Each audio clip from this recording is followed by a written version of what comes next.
or worse? Is it going to make me more human or less human? That's our topic right now. 15 minutes from now, if I do my job, you're going to understand your brain and your heart a little bit better, and you're going to know exactly how AI can make you a happier person and keep you out of the ditch. Because there's a lot of mistakes that you can make with any tool, not just with AI, and I don't want you to make those errors. So let's get started. Now, the first thing that I want to do is I want to explain something very interesting, some cutting-edge neuroscience research to you.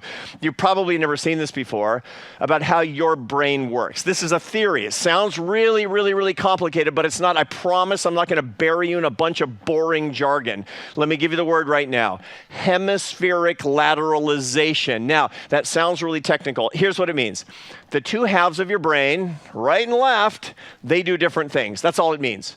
Hemispheric lateralization means the two sides of the brain do different things. Why do we use these complicated words? Well, because we're college professors and we need to get tenure, and that's how we do it, by sounding really fancy, but it isn't fancy at all. Now, here's what I want you to understand. The two halves of your brain do two fundamentally different things with respect to the problems and questions in your life. The left side of your brain, that's actually the complicated side. It solves complicated problems, analysis, efficiency, technology. This is where you solve math problems. This is where you write software. This is how you create a jet engine, how you design a toaster. Now, what are complicated problems? Complicated problems are really, really hard to solve, but once you solve them, you can solve them over and over and over again. This is how society advances scientifically. That's a left brain issue. The right side of your brain, that's where your life really is. The right side of your brain deals with complex problems and questions. Now, it sounds like complicated and complex are the same thing. They're not. Complicated things are hard to solve, but you can solve them with enough genius and computational horsepower. Complex questions on the right side of your brain are really easy to understand and impossible to solve. They're easy to understand, like a football game, very complex. One side gets more points than the other, but impossible to solve in advance. That's why you watch the football game, because a computer can't tell you the outcome. I don't care how complicated, how fast and powerful the computer is, it won't solve the problem. All the things we care about in life are right brain complex things. Your relationships are complex. Your love, your happiness, the meaning of your life, the mystery of the heavens, your relationship with God. It's on the right side of your brain. This is how you're really doing the things that you truly care about.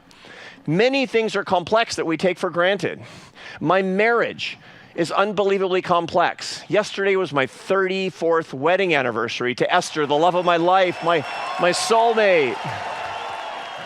Yesterday morning, actually just today, before I came on, I was texting with Esther. I'm in Arizona right now, and she's in her home in Northern Virginia, and she said, "I love you, I'm proud of you," and I know it's true. And I could call her in an hour, and she could be furious with me. I don't know. Why?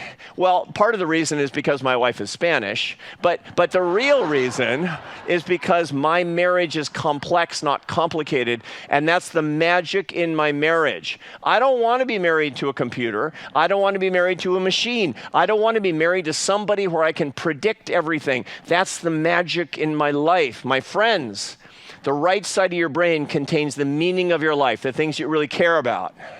And now back to AI. AI is only good on one side of your brain, and you know which one it is.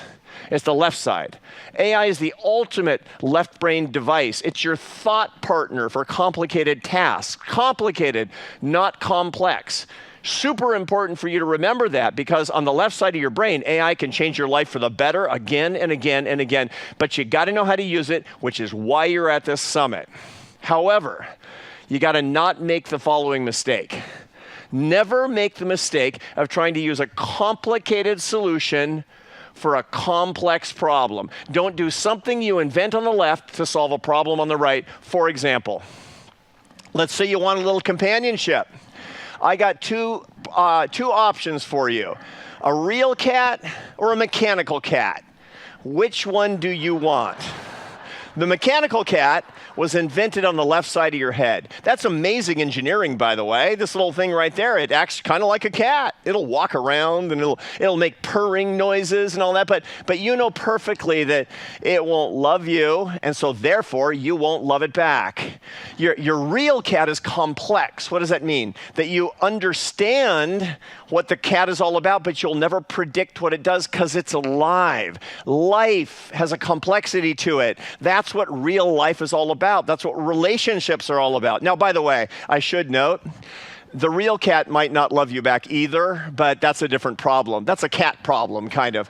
You get the point, don't you? You don't want a simulation of love. You want love.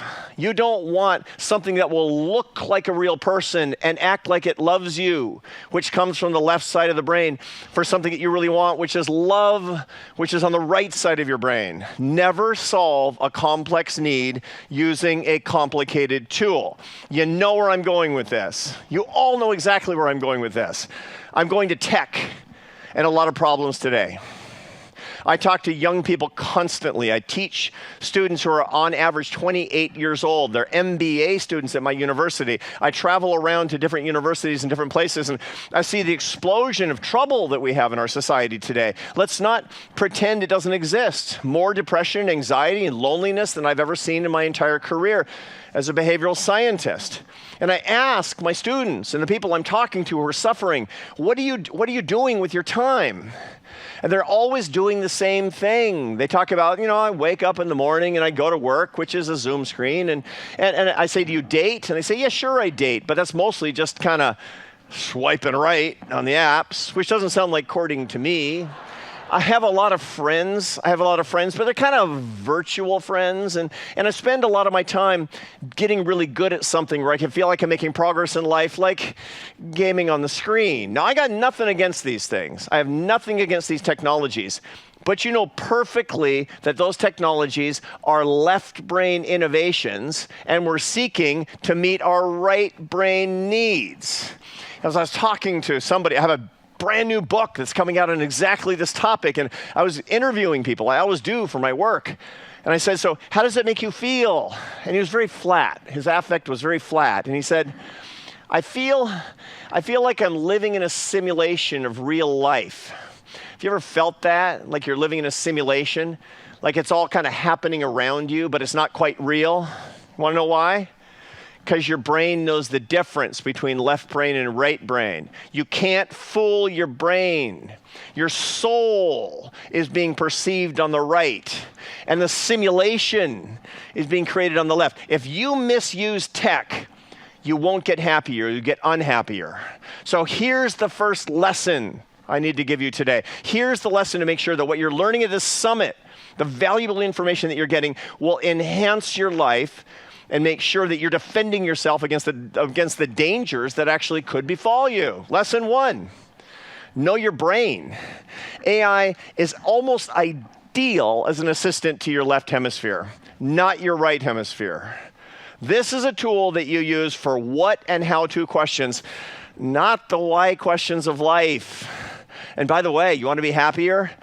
Ask more why questions of life. I have a 2-question exam for you to open up the right side of your brain. You'll do it right now.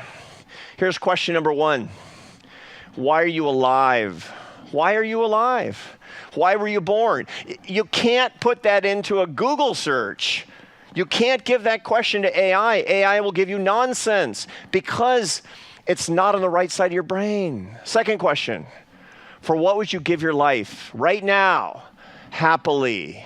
If the answer that you give is, I don't know, or nothing, then that's a problem. But it's actually an opportunity for you to go and search. But you got to go and search, not with the tech. You got to go and search, and your life is looking for the answers, going on a pilgrimage for the answers. Look, I've seen this. It's a miracle when people do this. I have Students who've done this year after year. I have kids who've done this. I have 3 kids who are 27, 25, and 22. And my 25-year-old, he's my middle child. Many of you have a middle child. You know how they are. And mine was extraordinarily middle childish. In the senior year in high school, it was always, his name is Carlos. And Carlos, he's failing math class. And Carlos just got a D in history. And Carlos didn't show up for his exams. And my Spanish wife, who's such an optimist, she says, at least we know he's not cheating. And let me tell you, this was really a problem. And so I sent him on this quest. I said, Carlos, when he graduated from high school, I said, what are you going to do to find the answers to these meaning questions? Why are you alive? And for what would you give your life? And he found them. He found them by doing real life things. He went and he worked on a farm, and then he joined the Marine Corps. My son was a scout sniper in the U.S. Marines, and it was hard, and it was hands-on, and it was other people, and he had answers. He has answers today. Now he's 25 and married and has 2 kids, and he has answers, which is why he's able to live in real life, knowing his brain. His answers, by the way, he's alive because God made him to serve other people. He says he would give his life for his faith and for his family and his fellow Marines and for the United States of America. And for those of you who are not here, he'd give it for our allies too, don't worry. So what are your answers? You're not going to find those answers in any tech. You're going to find those answers by being fully alive. That's lesson 1. Lesson 2, know your heart. Anything, my friends, that substitutes for real human relationships makes you less happy. This is an incredibly important point because the world is offering you substitutes for the humans out there and telling you it's going to be okay, that this simulation will somehow fill the hole in your soul. No, it won't, because your brain knows the difference and your heart knows the difference. Your soul is in there and knows. However, this is not to say that there's something wrong with tech per se. It means you have to use it in the right way. You can complement your human relationships and get happier. Substitutes and complements. If you're crowding out humans with the tech, big problem. If you're actually bringing people toward you with the tech, that's great. So here's what I want you to remember. AI, it's your left brain assistant for tasks. It's a thought partner. That's great. But it's not a love partner. It's not your friend. It's not your therapist. It's not your lover. It never will be. I don't care what people are offering you. That's false. It's counterfeit, and you know it because you know your heart. How do you use it? To actually open up your heart and make your life better? By making it possible for you to make more in-life relationships with love and happiness. Buy time with AI. Buy time. Buy your time back, but spend your time correctly. Don't fritter it away on social media. Spend it in real life on right brain mysteries. More on how to spend that time in the next slide. Make contacts with other people through AI, but turn those contacts into real life interactions. Your heart needs it. Your soul needs it. The right brain knows, and you can't fool the brain. Lesson 3, how do you exercise the right hemisphere? By doing the things that you really need with the time that you've gotten from the technology that you're talking about in this summit. Love abundantly. My friends, I've got the data. I've been doing this for years. People say, what's the solution? What's the secret to happiness? Here's what it is. Happiness is love, full stop. I'm talking about the way that you love other people. The most complex thing you can do, by the way, is falling in love romantically, because it's the most unpredictable thing. People have been trying to figure that one out to solve that problem. The dating apps have tried algorithmically to solve that problem. No, you know it's not true. It's impossible. And that's the beautiful thing about it. Opening yourself up to the heartbreak and to the thrills of love. And for those of you like me who've been married for 1,000 years, that's the best kind of love there is. That's really where we need to spend our time that we've bought with the tech. Second is your soul, the work that you're doing with your soul, the relationship that you have with the divine as you understand the divine. The antenna to the divine is on the right side of your brain. Do not limit yourself to the left side, because that's shutting down the antenna of the ultimate needs that you have. The world tells you that the secret to happiness is just to love things and use people and worship yourself. But the truth is that you should love people and use things and worship the divine, but your antenna to the divine is turned off if your right brain is extinguished. Third is nature. You need more beauty. The shocking thing that I see today is the average child in America spends between 4 and 7 minutes in nature a day and between 4 and 7 hours on the screens every day. That's the wrong proportion. Buy the time with the efficiency tool and go touch grass. Get more beauty. Look at the majesty of God's creation in your life, and it's not in your screen. It's outside.